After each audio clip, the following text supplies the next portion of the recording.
Starting next week, we're going to be asking that question over and over while we read the Gospel of Mark together. Of the four canonical Gospels, Matthew, Mark, Luke, and John, Mark is the shortest. It's also likely the earliest one written. It's almost the exact opposite of Luke, the Gospel that we just read for Advent and Christmas. There's no birth narrative. We are thrust right into meeting John the Baptist and Jesus as adults. Before we even get 300 words into the book, Jesus has already started building his crew of disciples. In the earliest manuscripts, the followers of Jesus don't even get to see the resurrected Christ at the end. They just run away from his empty tomb, saying nothing to anyone.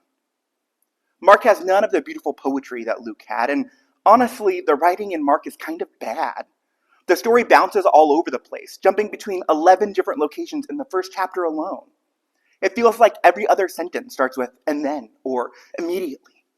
Reading Mark feels kind of like listening to a kid talk about something wild they just saw. I like to imagine the author as someone who maybe met Jesus early on in his ministry, could tell something historical was up, and started writing feverishly, taking notes on papyrus about their first-hand experience with this mind-blowing man. Mark talks about Jesus in a way that no other gospel does. Mark doesn't have a super developed and explicit theological perspective like the other Gospels do. Mark's Jesus is mysterious, coy, eschewing his own popularity.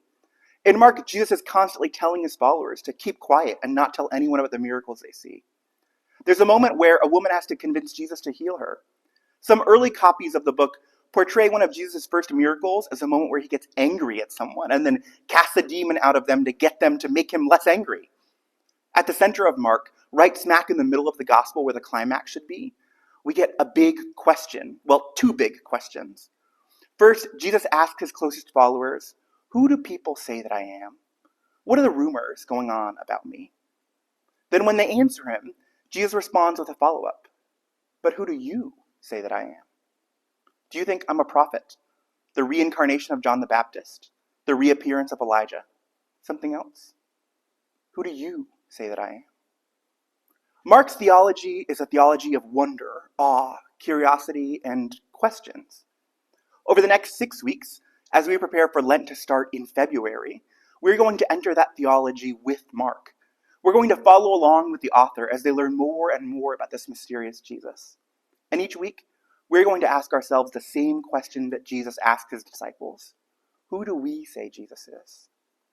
I hope you'll join us for this journey, starting this Sunday, January 7th.